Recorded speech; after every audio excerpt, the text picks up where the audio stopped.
Mario Bautista's path back to the bantamweight title picture will run through one of the division's hottest fighters. Following reports from MMA Fighting and other outlets, Bautista is slated to headline UFC Vegas 113 on February 7th at the Apex in a pivotal matchup against the surging Brazilian Vinicius Oliveira. The bout represents a critical rebound opportunity for Bautista, a longtime teammate of Sean O'Malley. The 31-year-old saw his impressive 8-fight win streak snapped in October at UFC 321, dropping a unanimous decision to the highly touted Umar Nurmagomedov. Despite the setback, Bautista remains a ranked contender, and a victory over a streaking opponent like Oliveira would swiftly re-establish his momentum in a 135-pound division freshly under the control of newly crowned two-time champion Petr Yan. Standing in his way is perhaps the most difficult test outside the top 5. Vinicius Oliveira, 23-3, has been flawless since earning his contract on Dana White's Contender Series. Lopdog is 3-0 in the UFC and riding a 6-fight win streak overall, with recent victories over established names like Ricky Simon and Said Nurmagomedov. His most recent outing was a statement-making unanimous decision win over the dangerous Kyler Phillips at UFC 318, proving he can handle both power and pace. Stylistically, the fight promises fireworks. Bautista is a well-rounded athlete known for his crisp boxing, solid wrestling, and relentless pace, with notable wins over veterans like Jose Aldo and a finish of former Bellator champion Patchy Mix. Oliveira brings explosive striking, creative offense, and a confident swagger that has made him a must-watch prospect. For Oliveira, a main event slot against a ranked veteran like Bautista is his chance to leap into the top 15 and announce himself as a legitimate title threat. For Bautista, it's a must-win to avoid a 2-fight skid and prove he belongs in the conversation with the division's elite.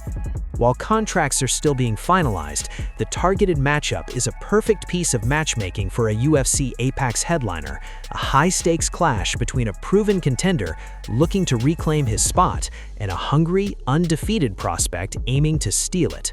The rest of the UFC Vegas 113 card is expected to be announced in the coming weeks.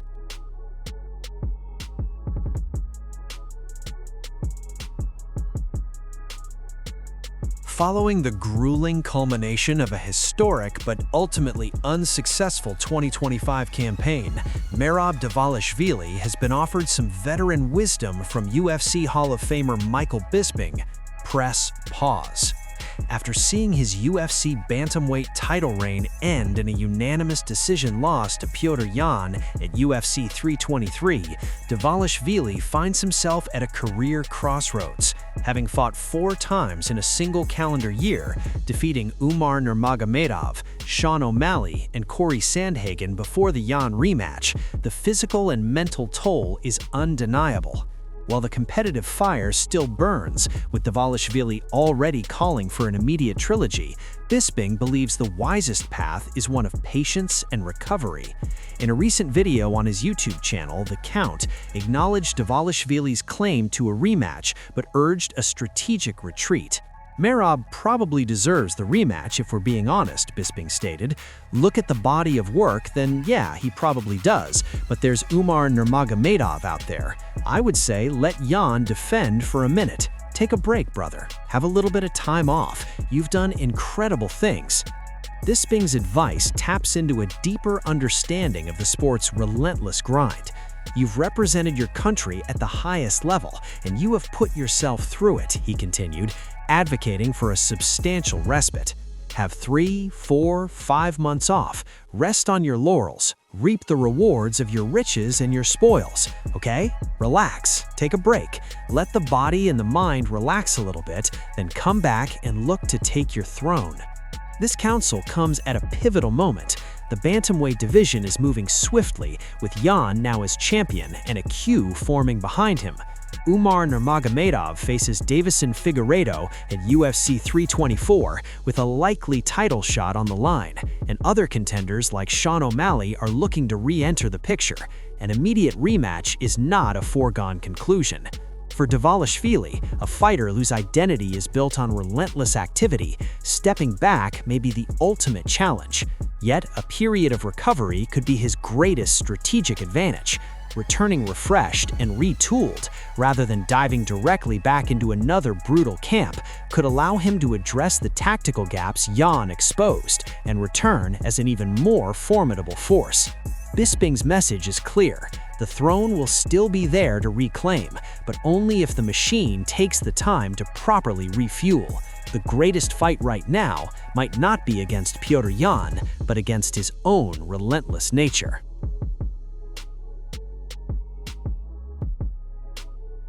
In a surprising show of solidarity, former lightweight champion Islam Makhachev has come to the defense of his one-time rival, Arman Tsarukyan, publicly disagreeing with the UFC's decision to exclude the top-ranked contender from the immediate title picture. The controversy stems from the UFC's booking of an interim lightweight title fight between Justin Gaethje and Paddy Pimblett at UFC 324, with the winner set to face undisputed champion Ilia Topuria upon his return. This leaves Tsarukyan, who solidified his #1 ranking with a dominant second-round submission of Dan Hooker at UFC Qatar in November, in a state of competitive limbo.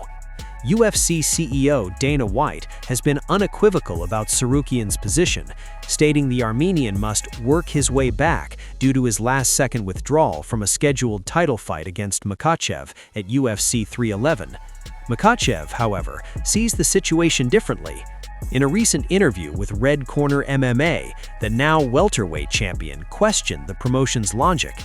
"The organization may not like it, but they make more and more fights that I don't understand," Makhachev said, offering a rare critique of UFC matchmaking.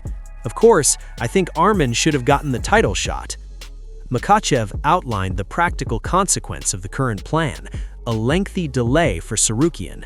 "Let's be honest, Arman is not going to fight anytime soon. It's Pimblett versus Gaethje. Whoever wins, he gets a shot at Topuria, meaning one more year of layoff for Arman, and it's tough." Despite his defense, Makhachev also injected a note of hard-earned perspective, referencing his own long climb to the title. "Although I've had the same period in my career, I had 10 fights before getting the title shot, so Arman should probably wait a bit and be patient." Makhachev's comments carry significant weight, as the man who vacated the lightweight throne to become welterweight champion, and as Tsarukyan's original scheduled opponent, his opinion underscores the perceived meritocratic imbalance. He acknowledges the business realities, but stands by the sporting principle. Tsarukyan's recent performance and ranking should have warranted the opportunity. The defense adds a compelling layer to the ongoing narrative. It transforms Tsarukyan's plight from a solo grievance into a point of debate even among the sport's elite.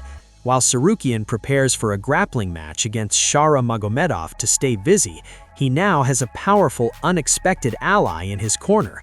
Makhachev's stance highlights a growing tension between undisputed merit and the promotional machinery, with one of the UFC's most dominant champions suggesting the machine may have gotten this one wrong.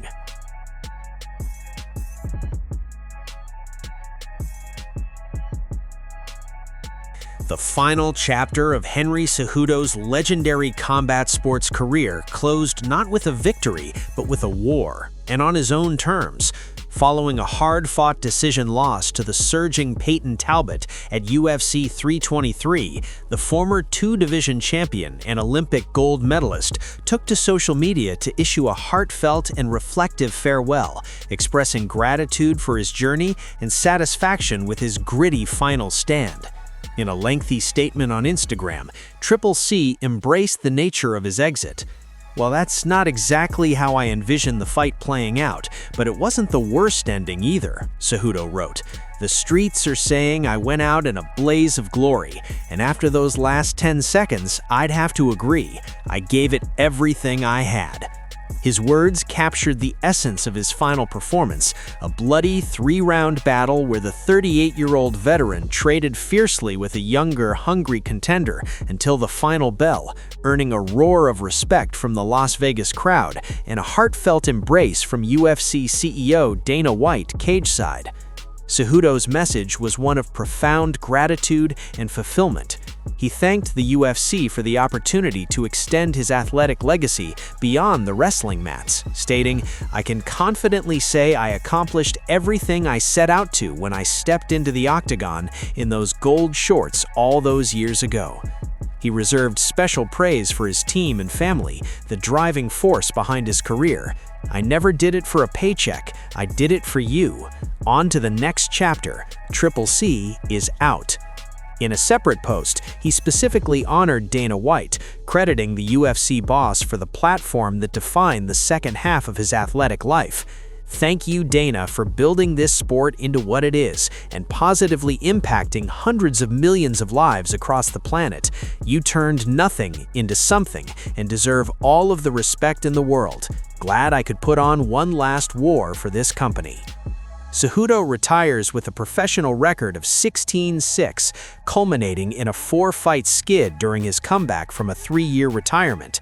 Yet those numbers pale in comparison to the historic milestones that define his legacy: an Olympic gold medal in freestyle wrestling in 2008, a UFC flyweight championship won by dethroning the seemingly invincible Demetrius Johnson, and a bantamweight title that made him one of only 4 fighters to simultaneously hold 2 UFC belts.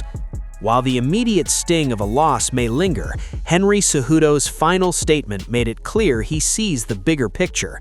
He exited the sport not with a whimper, but in the blaze of glory he always sought, a champion's heart on full display, his legacy secure, and his gratitude overflowing as he turns the page to the next chapter.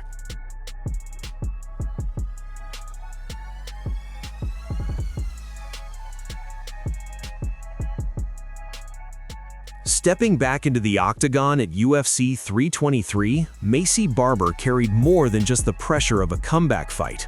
She carried the accumulated frustration of a forced hiatus, a period where her championship dreams were put on hold by health issues outside her control. Her unanimous decision victory over the dangerous Karine Silva was a clear tactical win, but the true triumph was deeply personal, a reclaiming of her career, her passion, and her identity as a fighter. In a revealing post-fight moment, Barber, typically known for her fierce and forward-looking confidence, was visibly moved as she processed the journey. "I don't know if I have a lot of words, honestly," she admitted, the gravity of her time away palpable in her pause. "It's been so long. I'm just really happy to be here and be really blessed."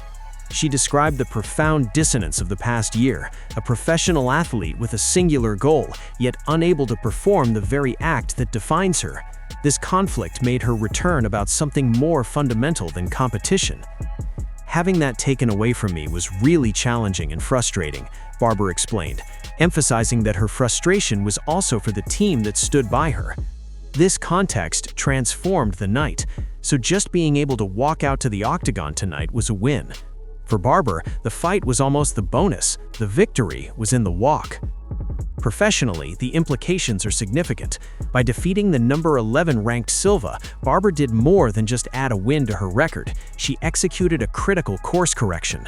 She demonstrated that her time away had not eroded her aggressive, grinding style that made her a top prospect. She managed Silva's submission threats, imposed her will in the clinch, and showed the cardio and composure of a fighter ready for the division's elite. Now, the future is forcefully back in the flyweight title picture. The division, led by champion Alexa Grasso, is deep with contenders like Manon Fiorot and Erin Blanchfield.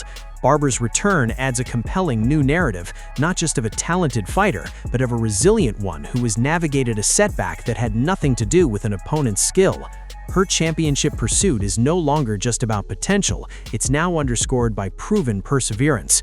The road to the top remains a steep climb, but Barber has just proven she possesses the most important tool for it, an unbreakable connection to her dream, recently tested and found stronger than ever.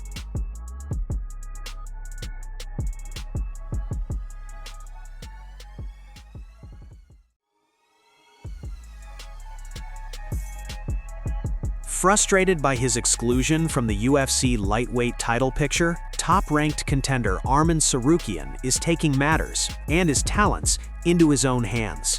Rather than waiting idly for a call from the promotion, Tsarukyan has booked a high-profile cross-divisional grappling match against surging UFC middleweight Shara Bullet Magomedov. The matchup, set for December 30 under the Hype FC banner in Tsarukyan's home country of Armenia, is a strategic move to stay active, sharp, and in the public eye.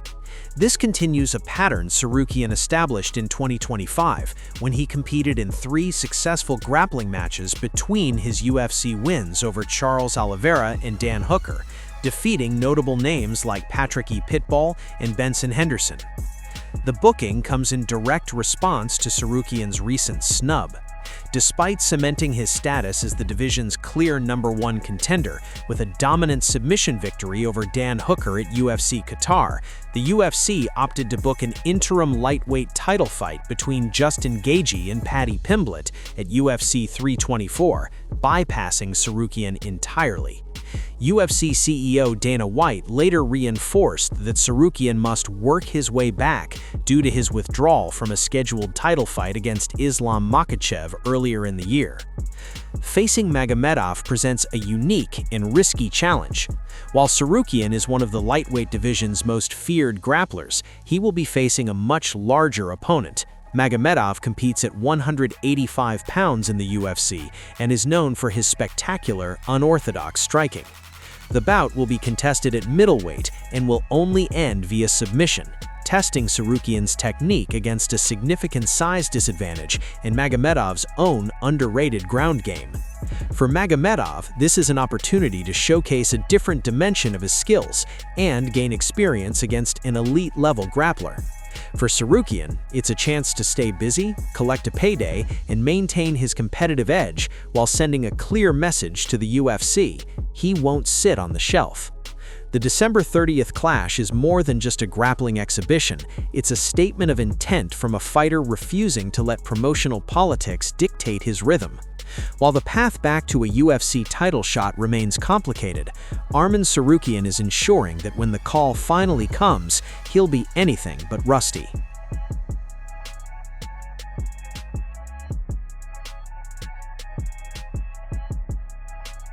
With the spotlight of the UFC's Paramount Plus debut squarely upon him, Paddy Pimblett is embracing the role of confident challenger with a bold and specific prediction, declaring his intention to shatter expectations by knocking out the legendary Justin Gaethje to claim the interim lightweight title at UFC 324.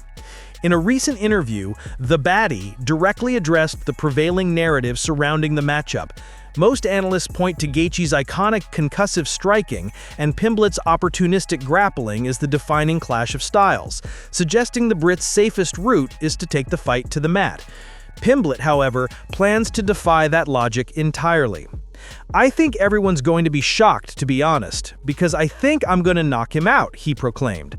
Dismissing the tactical groundwork made by pundits, he added, "People think I'm just going to grapple and take him down, but I'm not. I'm going to come out and I'm going to put it on him." Pimblett didn't stop at merely predicting a knockout. He provided a round estimate, drawing a direct line to the most impressive victory of his UFC career. "I don't see him getting past the third," he stated, referencing his blistering first-round stoppage of the former title challenger. This comparison serves as a reminder of Pimblett's own fight-ending power and frames Gaethje as the next elite veteran on his hit list. Perhaps more revealing than his fight prediction is his stance on the championship at stake. While interim titles are often viewed as temporary accolades, Pimblett intends to treat this one as an undisputed coronation. He addressed the status of the absent undisputed champion Ilia Topuria with a mix of personal decency and professional defiance. "Obviously, me and Ilia might not like each other, but I wish him nothing but the best with all his family shit. It's nothing to do with fighting," Pimblett said, acknowledging their heated rivalry while respecting Topuria's personal reasons for hiatus.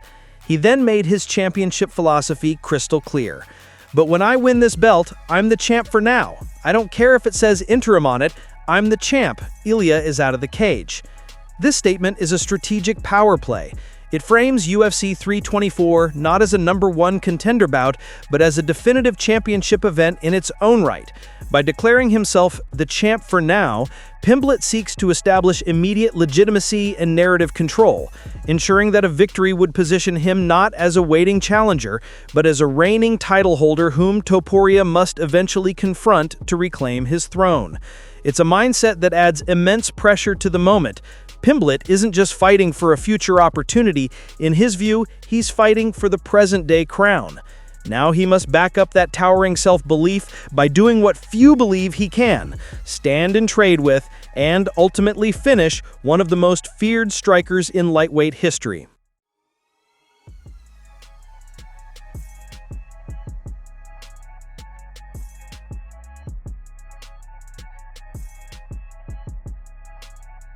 In the wake of the shocking and controversial flyweight title change at UFC 323, former two-division champion and commentator Daniel Cormier has proposed a decisive path forward for the 125-pound division.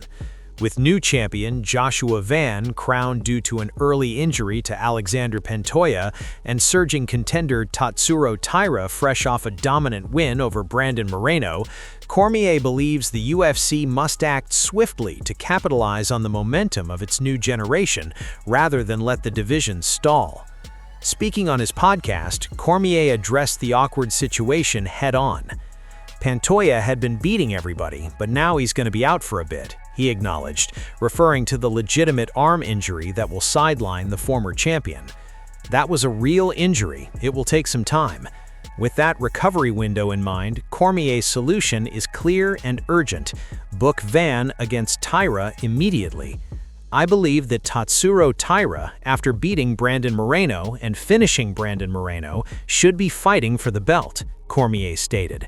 He was so convinced of this logic that he revealed a direct pitch to UFC matchmaker Mick Maynard at the event. I looked over at Mick Maynard last night and I said to him, book them tomorrow. Cormier's advocacy for the matchup isn't just about crowning a mandatory challenger, it's a calculated plan to refresh the entire weight class. He envisions slotting Van versus Taira onto the already announced UFC 325 pay-per-view card in early 2026. That's 2 months since Pantoja got hurt, he calculated, emphasizing the perfect timing to maintain division activity. The long-term strategy is where Cormier's idea gains depth. He explains that by the time the winner of Van Taira is ready to defend again, Pantoja would ideally be fully recovered and waiting. Say the winner of that fight needs 6 months before the next fight, now you're 8 months post Pantoja's injury. Now you've either got him going into the rematch with Joshua Van, or he's fighting a brand new champion. The whole weight class seems refreshed because it kept moving. This approach solves multiple problems. It gives Van, whose championship win was met with criticism for his celebratory reaction, a chance to earn public respect in a legitimate title defense. It provides Taira, an undefeated phenom, the title shot he earned by beating a legend. Most importantly, it ensures the flyweight division continues its compelling narrative with active stars rather than entering a prolonged holding pattern. For Cormier, the equation is simple. The future of the division is ready now, and the UFC shouldn't wait.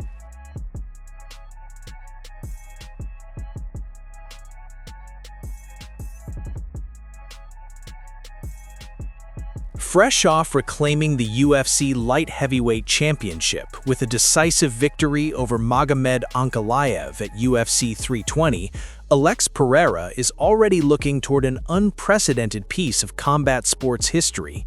The Brazilian knockout artist, now a two-division champion, has publicly declared his ambition to become the UFC's first-ever three-weight world champion, and he wants to do it by challenging the legendary Jon Jones for the heavyweight title.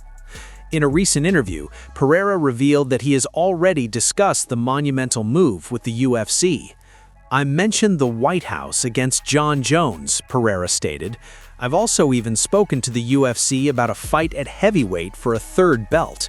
It's not in my control. I have my desires, but I'm also just waiting like everyone else." This call-out adds a new layer to the already complex heavyweight landscape and the political spectacle of the proposed White House card for 2026. Jones, who vacated the heavyweight title earlier this year without facing interim champion Tom Aspinall, has expressed his own desire to return for that marquee event. The potential superfight represents a colossal clash of styles and legacies, the most dominant martial artist in UFC history against one of the most terrifying strikers the sport has ever seen. Jones has already acknowledged Pereira's challenge, suggesting he believes he can defeat the Brazilian, in part by studying the extensive training footage Pereira shares publicly. He posts the majority of his training videos online, which Bones can use to study, the report notes, highlighting the psychological gamesmanship that would precede such a bout. However, UFC CEO Dana White has yet to endorse Jones' inclusion on the White House card, let alone a fight with Pereira, especially given Jones' departure without unifying the belts. Furthermore, Pereira is not the only champion eyeing a superfight with him. Reigning middleweight king Khamzat Chimaev, during a recent ESPN MMA interview, also named Pereira as a prime target once he moves up to 205 pounds, stating, "I'm pushing for Pereira because the UFC are going to pay good for that." Pereira's quest for a third belt is a gamble of legacy against practical reality. A move to heavyweight would see him giving up significant size and grappling acumen to an all-time great like Jones. Yet, Poatan has built a career on defying odds and executing seemingly impossible missions, from winning UFC gold in just his 8th MMA fight to capturing a second title in a new division. For now, the proposed superfight exists in the realm of ambition and negotiation. But by vocalizing his desire to hunt Jon Jones in heavyweight gold, Alex Pereira has once again shifted the narrative of his career from defending what he has to conquering what has never been done. The waiting game has begun, and the entire combat sports world is watching to see if the UFC will book this historic high-stakes collision.